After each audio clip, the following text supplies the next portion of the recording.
Assalamualaikum warahmatullahi wabarakatuh. Alhamdulillahirabbil alamin. Assalatu wassalamu ala asrafil anbiya'i wal mursalin wa ala alihi washabihi ajmain, amma ba'd. Pertama-tama, marilah kita senantiasa memanjatkan puji dan syukur atas kehadirat Allah Subhanahu wa taala, karena atas limpahan rahmat, taufik dan hidayahnya lah sehingga pada malam ke-18 Ramadan ini kita masih diberi kesempatan untuk berkumpul di tempat yang penuh berkah ini guna melaksanakan sholat tarawih dan witir secara berjamaah. Salawat dan salam semoga senantiasa tercurahkan kepada junjungan kita Nabi besar Muhammad SAW, Nabi yang menjadi suri tauladan dan pemimpin yang baik. Kami dari Panitia Ramadan 1446 Hijriah Masjid Ar-Rahman Kompleks Mezonet ingin menyampaikan beberapa hal. Penyampaian pertama, kami selaku Panitia Ramadan Masjid Ar-Rahman mengucapkan terima kasih yang sebesar-besarnya kepada para jamaah yang telah berpartisipasi dalam menyuguhkan berbuka puasa di masjid kita tercinta ini. Semoga amal dan ibadah Bapak Ibu diterima oleh Allah Subhanahu wa taala dan mendapatkan pahala yang berlipat ganda. Amin ya rabbal alamin. Kami sampaikan juga kepada seluruh jamaah bahwa insyaallah besok akan diadakan kembali buka puasa bersama di masjid kita tercinta ini. Maka dari itu kami memohon kesediaan Bapak Ibu agar dapat memberikan konsumsi buka puasa bersama sesuai jadwal yang telah panitia berikan. Adapun nama-nama keluarga yang akan memberikan hidangan buka puasa pada esok hari beralamat Jalan Anggrek 3, Jalan Anggrek 4, Jalan Bougainville 1, Jalan Warkop Sabila, Warkop Mataram, Pasar Hobi, dan Tedepuli Raya Timur. Bagi jamaah yang ingin menyalurkan hidangan buka puasa ke masjid, panitia siap melayani penjemputan. Penyampaian kedua, laporan keadaan keuangan Ramadan Masjid Ar-Rahman 1446 Hijriah. Jumlah saldo kas amalia Ramadan malam sebelumnya sebesar Rp5.067.000. Jumlah kotak amal yang masuk malam 17 Ramadan tanggal 16 Maret 2025 sebesar Rp530.000. Penerimaan jumlah saldo kas amalia Ramadan Masjid tanggal 17 Maret 2025 sebesar Rp5.597.000. Pengeluaran operasional tarwi sebesar Rp300.000. Pembelian amplop dan laminating sebesar Rp35.000. Jumlah pengeluaran sebesar Rp335.000. Jumlah saldo kas amalia Ramadan malam hari ini sebesar Rp5.262.000. Penyampaian ketiga, panitia amil zakat 1446 Hijriah Masjid Ar-Rahman Kompleks Mezonet menerima dan menyalurkan zakat fitrah, zakat mal, infak, dan sedekah. Hadirin sidang jamaah tarawih yang berbahagia, adapun yang bertindak sebagai penceramah Ramadan pada malam hari ini yakni Ustadz Dr. Takdir Arsan MPDI. Alhamdulillah beliau telah berada di tengah-tengah kita. Dan yang menjadi imam tarawih pada malam ini yakni Ustadz Darwis. Sekian dari kami, wabillahi taufiq wal hidayah. Wassalamualaikum warahmatullahi wabarakatuh. Dan kepada Ustadz, falyatafaddal masykur.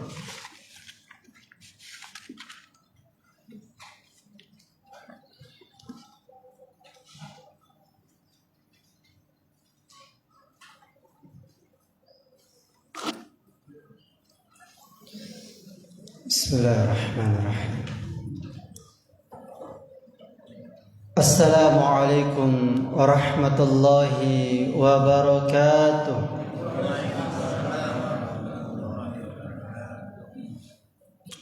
Saya mohon maaf kepada hadirin sekalian sebelum saya lanjut. Mungkin ini urgent sekali. Pak Dokter tadi berhalangan datang, ya. Jadi saya bukan Pak Dokter. Insya Allah doakan mudah-mudahan dalam waktu dekat bisa selesai dokternya. Saya Nasrun SPD MPD. Alhamdulillah ini sudah tahun ketiga saya ngisi di sini. Tahun lalu masih dalam keadaan pembangunan. Ya, jadi saya mengganti beliau. Ada halangan mendadak. Ya, tidak sempat juga disampaikan oleh Ustadz Harson. Ya, kami sama-sama dalam markas. Alhamdulillahilladzi arsala rasulahu bil huda wa dinil haqq liyuzhirahu 'alad dini kullih walau karihal kafirun walau karihal musyrikun walau karihal munafiqun. Asyhadu an la ilaha illallah wahdahu la syarikalah wa asyhadu anna Muhammadan abduhu wa rasuluh. Allahumma salli wa sallim ala nabina Muhammad wa ala alihi wa ashabihi wa man tabi'ahum bi ihsanin ila yaumiddin. Qala ta'ala fi kitabil karim, a'udzu billahi minasy syaithanir rajim.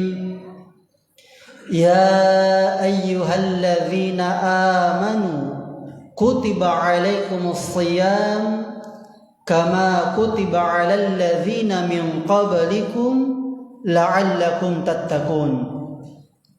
Wa qala Rasulullah sallallahu alaihi wasallam fi kitabil hadits, innallaha la yanzuru ila suwarikum wala amwalikum walakin yanzuru ila qulubikum wa ila a'malikum.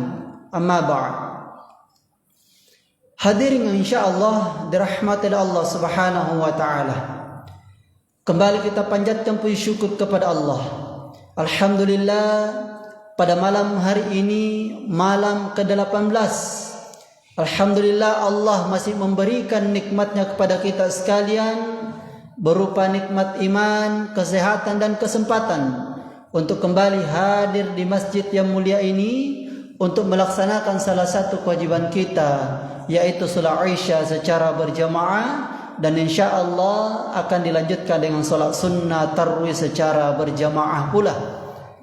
Dan patut pula kita syukuri kepada Allah Subhanahu wa taala karena hingga malam ini Allah masih memberikan keistiqomahan kepada kita, yang dimana hal tersebut tidak semua orang bisa diberikan oleh Allah Subhanahu wa taala. Dan kita bersalawat kepada baginda Rasulullah sallallahu alaihi wasallam.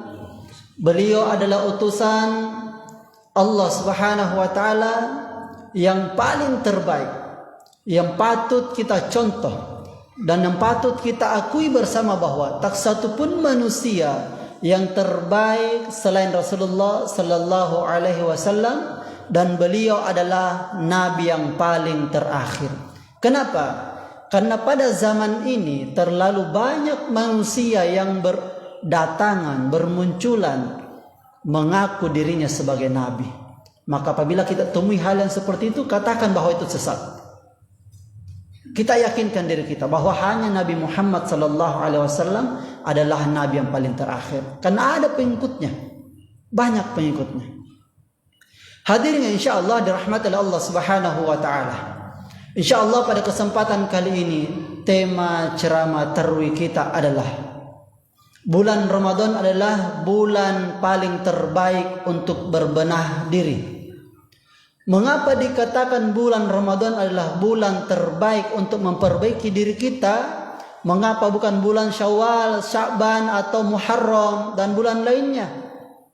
Karena satu-satunya bulan yaitu bulan suci Ramadan yang dimana di dalamnya musuh nyata kita yaitu setan laknatullah telah dibelenggu oleh Allah Subhanahu wa taala.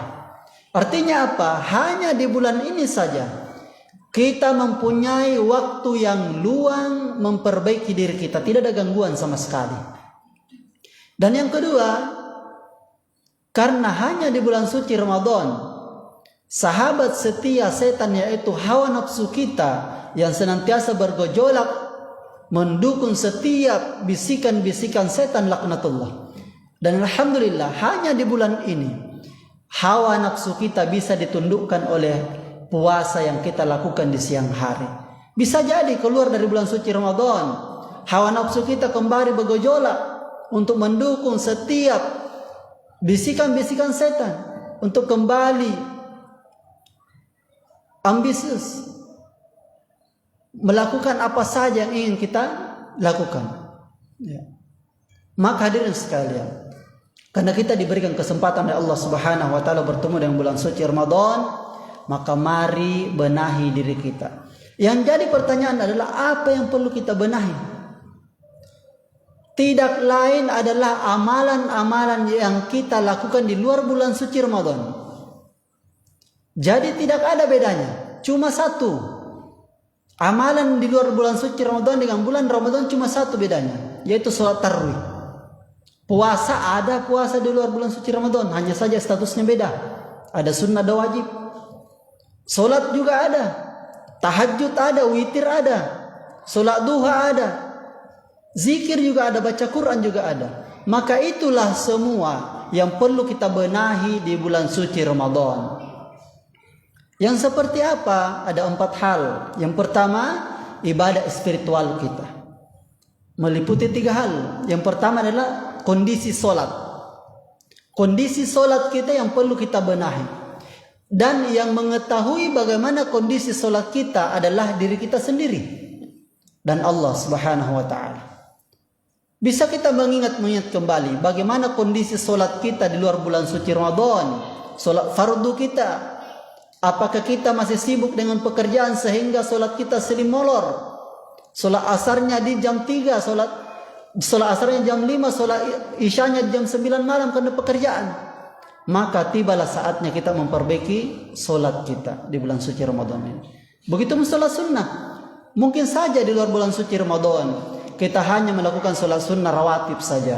Tapi di bulan suci Ramadan ini mari banyak-banyak. Setidaknya sholat tarawih kita lakukan dari awal Ramadan hingga akhir Ramadan. Kita sempurnakan dengan sholat witir. Ya. Kalau kita mampu kita tahajud, duha, tahiyatul masjid, kita lakukan semua karena kesempatan. Di bulan ini tidak ada gangguan sama sekali.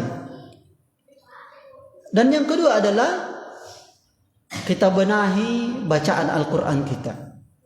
Setiap tahunnya di awal bulan suci Ramadan, setiap ustadz yang berceramah pasti diingatkan kita. Syahrul Ramadan alladzi unzila fihi Al-Quran. Bahwa bulan suci Ramadan adalah bulan diturunkannya Al-Quran. Selalu kita diingatkan bahwa ternyata bulan Ramadan itu bukan cuma bulan berpuasa, tapi diturunkannya Al-Quran pada bulan tersebut. Maka sebagai hamba yang beriman kepada Allah, yang bersyukur kepada Allah, bukan sekadar alhamdulillah, tapi diiringi dengan perbuatan.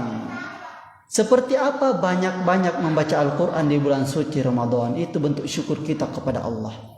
Mungkin saja di luar bulan suci Ramadan kita hanya membaca sekali sepekan. Ada membaca Al-Kahfi saja, ada membaca Yasin saja, atau mungkin ada yang membaca hanya 1 halaman 1 hari. Maka di bulan suci Ramadan saya mengajak kepada hadirin sekalian, minimal kita khotam Al-Quran 1 kali di bulan ini. Minimal. Kalau kita tidak bisa khotam 1 kali, bagaimana kondisi kita di luar bulan suci Ramadan? Bisa saja kita menjauh dari Al-Quran. Dan yang ketiga adalah di bulan suci Ramadan banyak-banyak berzikir kepada Allah, mengingat kepada Allah, bersyukur kepada Allah, mengingat segala pemberian Allah kepada kita. Kalau saja misal di dalam bulan suci Ramadan kita jarang ingat kepada Allah, bisa jadi di luar bulan suci Ramadan kita lupa dengan segala bentuk pemberian Allah. Ya. Kalau kita sudah sampai lupa berzikir kepada Allah, ingat kepada Allah, apa kata Rasulullah? Matsalul ladzi yadhkuru rabbah perumpamaan orang yang senantiasa mengingat kepada Allah. Walladzi la yadhkuru rabbah, dan orang yang lupa kepada Allah. Mathalul hayyi wal mayyit, seperti orang yang hidup dan seperti orang yang mati. Jauh sekali perbedaannya, sangat jauh. Maka dari itu hadirin sekalian, yang pertama perlu kita perbaiki adalah ibadah spiritual kita. Itu salat, bacaan Quran dan zikir kita kepada Allah Subhanahu wa taala. Dan yang kedua, yaitu sedekah dan amal soleh. Ini satu paket. Maka bagi siapa saja yang diberikan kesempatan oleh Allah Subhanahu wa taala dititipkan harta atau kekayaan, kedudukan, maka banyak-banyaklah bersedekah. Dan barang siapa yang diberikan waktu yang luang oleh Allah Subhanahu wa taala hingga malam ini berupa waktu yang luang dan kesehatan, banyak-banyaklah beramal soleh. Jangan sampai kita seperti kondisi orang yang dikisahkan oleh Allah Subhanahu wa taala dalam Al-Qur'an surah Al-Munafiqun ayat 10. Di awal ayat tersebut Allah memberikan perintah khusus kepada siapa? Kepada orang yang dititipkan harta oleh Allah. Kata Allah, wa anfiqu mimma razaqnakum min qabl. Infakkan sebagian harta yang saya berikan kepadamu, kata Allah. Sebagian, bukan semua. Di awal ayat ini Allah perintahkan secara khusus, lalu Allah berikan peringatan. Ayyatiya ahadakumul maut, sebelum kematian datang menghampiri salah satu di antara kalian. Diberikan peringatan, berinfaklah sebelum engkau meninggal dunia. Kenapa? Ternyata di akhir ayat 10 ada kisah yang sangat menyedihkan dari kalangan hamba Allah. Di akhir hayatnya dia memohon-mohon kepada Allah, dia negosiasi kepada Allah, tawar-menawar. Rabbi laula akhortani ila ajalin qarib. Wahai Tuhanku, bolehkah ya Allah engkau tunda sedikit saja kematian saya? Dia negosiasi kepada Allah. Bolehkah ya Allah engkau tunda sedikit saja kematian saya, Allah? Untuk apa? Untuk dua hal. Fa'asaddaqu wa aku minas solihin.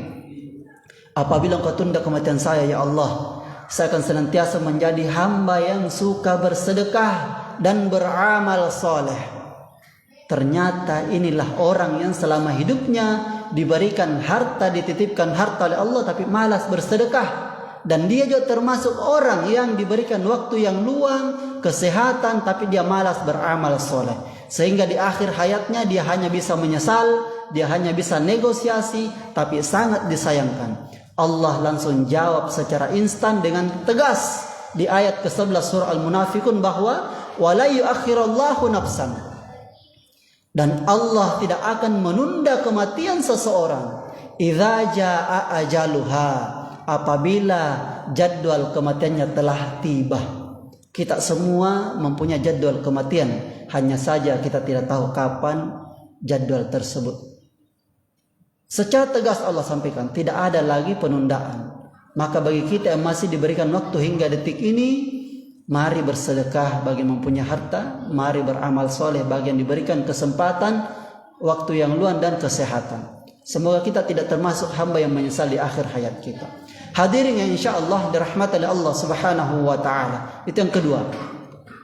Dan yang ketiga adalah, seperti yang kita ketahui bersama bahwa bulan suci Ramadan adalah bulan penuh ampunan. Pintu ampunan dibuka oleh Allah Subhanahu wa ta'ala. Maka di bulan ini mari banyak-banyak memohon ampun kepada Allah. Jangan cuma satu kali. Kita tidak tahu taubat yang mana yang Allah terima, taubat yang mana, karena kita tidak tahu taubat yang mana yang ikhlas, yang tulus, yang betul-betul serius. Banyak-banyaklah memohon ampun kepada Allah. Jangan juga berpikiran seperti ini, karena ada orang yang berpikiran bahwa saya belum pantas sholat, saya belum pantas ke masjid, saya belum pantas bertaubat, masih banyak dosaku, masih banyak kesalahanku, saya masih hina. Tidak seperti itu. Allah sendiri meminta kita dalam surah Nuh ayat 10. Faqultu istakbaru rabbakum. Memohon ampunlah kepada Tuhanmu, kata Allah. Innahu kana ghaffara. Sesungguhnya Allah Maha Pengampun. Kalau ada yang tidak percaya bahwa Allah Maha Pengampun, maka kita sampaikan lagi surah At-Tahrim ayat 8. Ya ayyuhalladzina amanu, hai orang-orang yang beriman, tubu ilallahi taubatan nasuha. Kemarilah wahai hambaku bertaubat nasuha, taubat yang sungguh-sungguh. Apa yang akan diberikan oleh Allah kalau kita sungguh-sungguh bertaubat? Asa rabbukum ayyukaffir ankum sayyiatikum. Allah akan ampuni sebanyak apapun dosanya. Lalu wa yudkhilakum jannatin tajri min tahtihal anhar. Apabila dia istiqomah beriman kepada Allah setelah dia bertaubat, maka Allah akan masukkan ke dalam surga yang mengalir di bawahnya sungai-sungai. Jadi lengkap, tidak ada alasan bahwa kita ini hina. Setiap kesalahan yang kita lakukan kita sadari, langsung kita minta maaf kepada Allah Subhanahu wa taala. Dan yang terakhir adalah yang perlu kita benahi, yaitu silaturahim. Seperti yang saya katakan tadi bahwa bulan suci Ramadan adalah bulan penuh ampunan. Sebanyak apapun dosa kita, sebesar apapun dosa kita, meskipun dosa yang paling besar yaitu dosa syirik, dosa menduakan Allah, kalau kita betul-betul bertobat di bulan ini, insya Allah Allah akan ampuni. Tapi tidak dengan dosa yang satu ini, yaitu dosa manusia kepada manusia. Ini yang paling banyak disepelekan oleh orang. Kenapa? Karena faktor gengsi. Jangan pernah berharap bahwa Allah akan mengampuni kita kalau kita tidak mendapatkan maaf dari orang yang pernah kita sakiti. Maka dari itu, siapa saja yang pernah menyakiti hati, perasaan saudaranya, jangan pernah gengsi minta maaf. Karena maafnya Allah tergantung maafnya dia. Dan kalaupun misal sebaliknya, ada orang yang pernah menyakiti perasaan kita, menzolimi kita, lalu hingga malam ini dia tidak pernah minta maaf kepada kita, mungkin saja dia lupa atau dalam hal lainnya, maka saya mengajak kepada hadirin sekalian, mari menjadi manusia yang paling terbaik. Abu Hurairah bertanya kepada Rasulullah, wahai Rasulullah, siapakah yang paling terbaik di antara kami? Rasulullah menjawab, yaitu mereka yang memaafkan saudaranya sebelum saudaranya minta maaf. Dan ini berat karena berkaitan dengan perasaan. Ibu ya, kalau ibu-ibu sakit perasaannya susah, 10 tahun pun masih ingat. Ya. Tapi luar biasa ganjarannya. Menjadi manusia yang terbaik di sisi Allah Subhanahu wa taala. Dan jangan sampai kita memutuskan tali silaturahim. Rasulullah mengatakan, la yadkhulul jannah qati'ur rahim. Tidak akan masuk surga orang yang memutuskan tali silaturahim. Bukan tidak masuk, tapi ditunda. Jadi salah satu faktor kita ditunda masuk surga karena kita memutuskan tali silaturahim. Maka dari itu hadirin sekalian, mungkin semua yang hadir pada malam hari ini tujuannya sama. Di bulan suci Ramadan adalah ingin mendapatkan ampunan secara full 100% dari Allah Subhanahu wa taala. Maka mari saling maaf, memaafkan antara satu dengan yang lainnya. Semoga kita bisa keluar dari bulan suci Ramadan tanpa membawa dosa sedikit pun, dan Allah masih memberikan kesempatan kepada kita bertemu dengan bulan suci Ramadan yang akan datang. Amin ya rabbal alamin. Mungkin itu saja yang dapat kami sampaikan pada malam hari ini.